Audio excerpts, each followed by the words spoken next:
It began in a quiet corner of Atlanta, Georgia, a home surrounded by trimmed hedges and calm streets where nothing ever seemed out of place.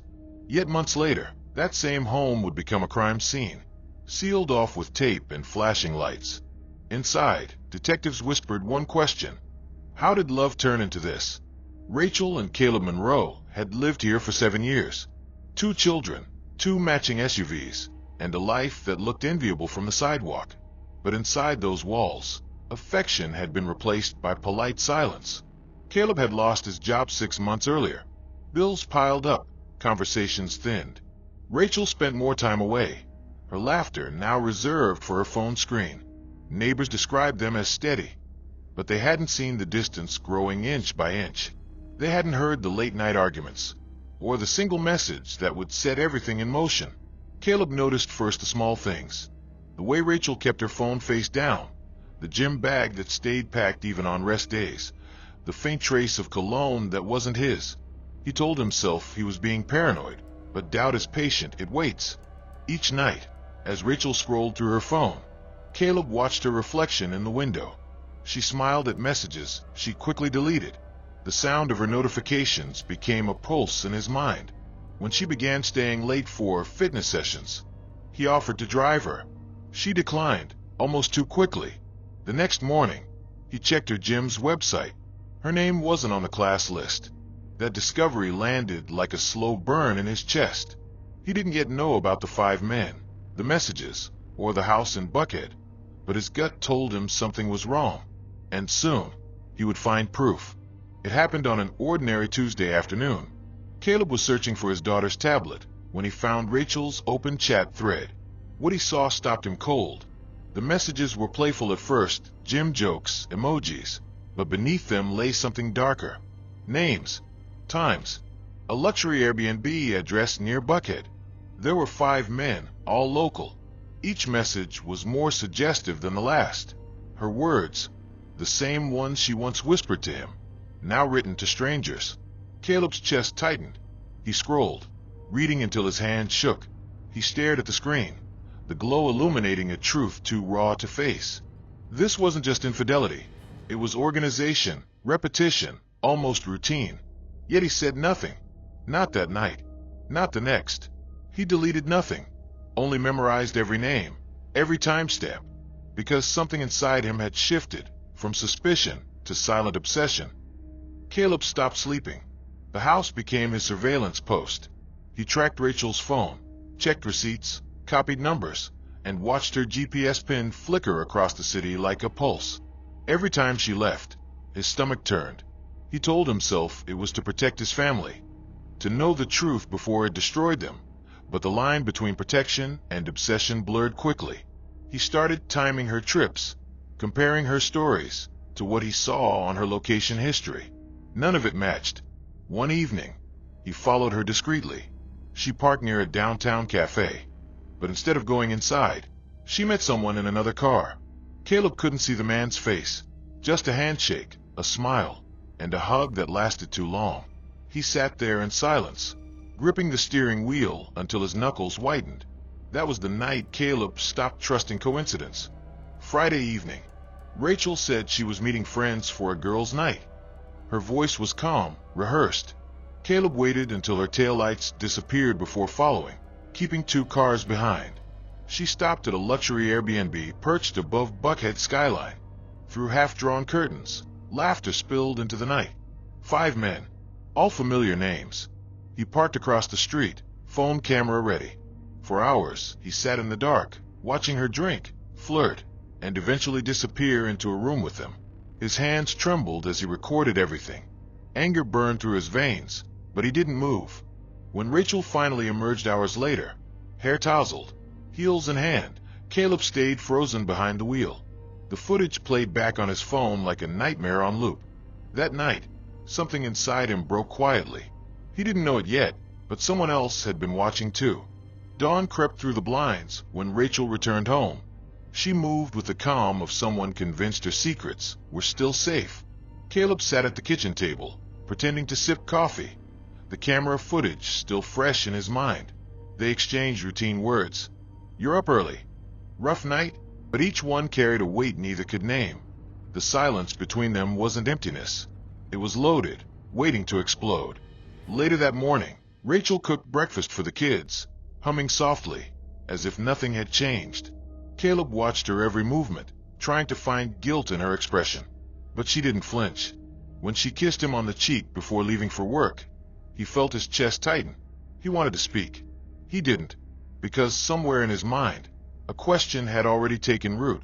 If she could lie so effortlessly, what else was she capable of? The next morning began with an uneasy calm. The kids had gone to school, Rachel was getting ready for work, and Caleb stepped outside to fetch the mail. That's when he saw them. 5 plain envelopes, neatly stacked on the porch. No return address. No handwriting. Inside each one was a still photograph. Rachel with the 5 men. Her laughter frozen mid-frame. The moments he'd captured replayed through someone else's lens. At the bottom of the last envelope lay a single note. You're not the only one watching. Caleb's breath caught. His phone. His camera. He had kept everything private. So who else had been there? He confronted Rachel that evening, but she denied everything. Her fear looked real, yet her words felt rehearsed. That night, Caleb couldn't sleep. He replayed the phrase in his mind over and over. You're not the only one watching. It sounded less like a threat and more like a warning. 2 days later, the city woke to breaking news. 5 men, each part of Rachel's fitness group, had gone missing overnight. Their cars were discovered near Stone Mountain. Doors unlocked, keys still in ignition. No wallets, no phones, no trace of struggle. Rachel's hands trembled as she watched the report on TV. Caleb stood behind her, silent, trying to read her expression. She claimed she hadn't seen them since the party, yet her eyes darted from the screen to him, as if wondering what he believed. Detectives canvassed neighborhoods, checked cameras, but leads went nowhere. By evening, reporters stood outside the gym, flashing photos of the missing men. Caleb's pulse quickened. He realized every one of them matched the names in Rachel's messages, the same faces in his footage. But the worst part wasn't their disappearance. It was knowing his fingerprints were already on their story. By the 3rd day, detectives arrived at the Monroe home. Their tone was calm but deliberate. Standard questions, polite smiles, eyes that missed nothing. Rachel's voice shook slightly as she explained her connection to the missing men. She called them friends from the gym. Caleb said little, careful with every word. Later that afternoon, officers returned with news. Caleb's fingerprints had been found on one of the abandoned vehicles near Stone Mountain. He froze. He'd touched nothing, except Rachel's tablet, his phone, and that night's camera. But they didn't know that. Neighbors started whispering. Patrol cars slowed when passing their house. Rachel avoided eye contact at the grocery store. As the investigation widened, Caleb felt the walls closing in. The evidence was pointing toward him, and even Rachel seemed to start believing it. That night, he looked across the dinner table and wondered, was she scared for him? Detectives worked quietly, gathering fragments of truth. Rachel's timeline didn't match Caleb's. Phone pings placed his car near Buckhead the night the men vanished. Rachel swore she'd left early, but surveillance footage told another story. Someone lingered long after she claimed to be home. Then a new detail surfaced. A gas station camera caught a dark vehicle following one of the missing men's cars toward Stone Mountain.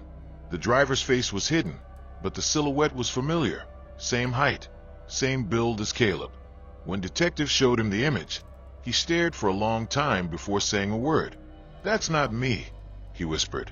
But even he wasn't sure anymore. Rachel's hands trembled when she saw the footage. If it wasn't Caleb, who was it?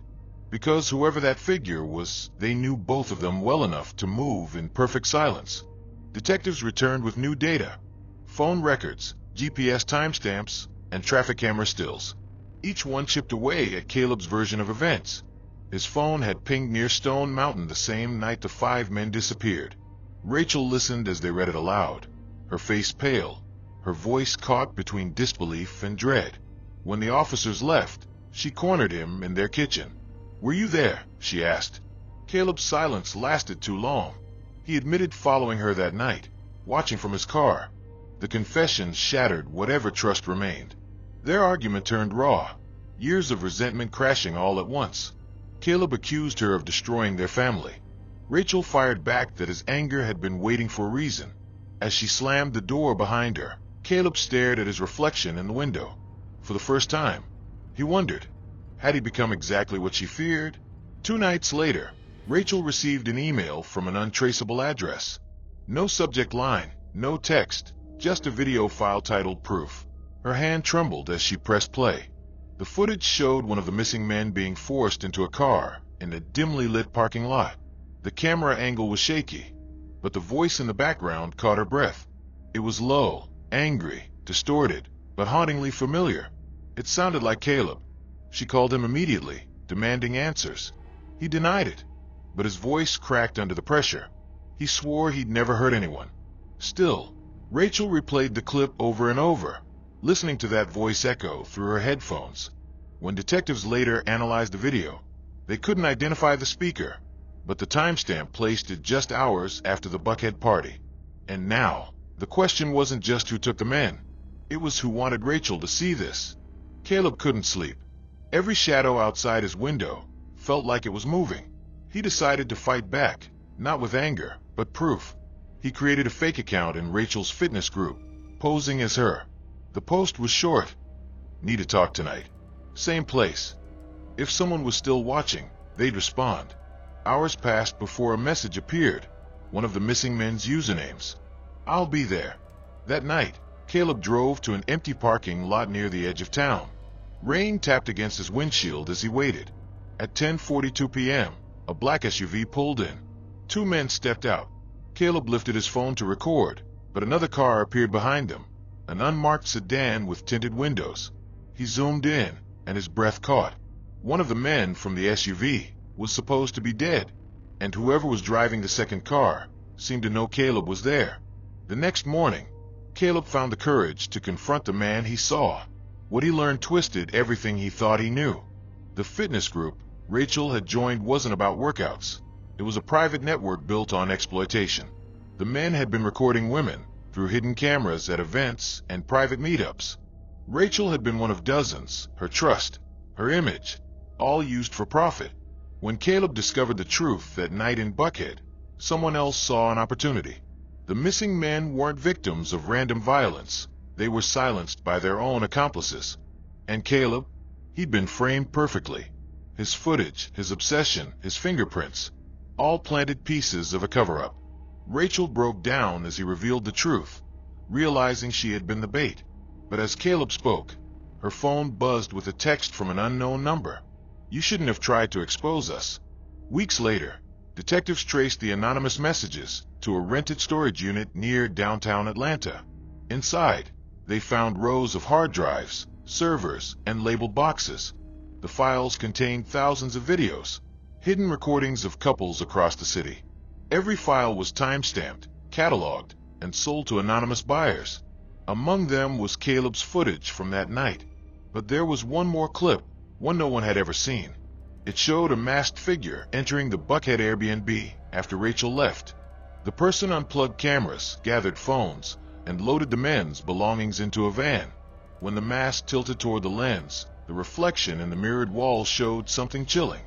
Rachel's personal trainer, the man who had introduced her to the fitness group. Detectives marked the footage as evidence. But hours later, another file appeared on Caleb's home server, newly uploaded, timestamped that very morning. The title read, "You're next." If you found this video informative, please give it a thumbs up, share this video, and subscribe for more deep dives into true crime cases. Thanks for watching. Until next time, stay safe.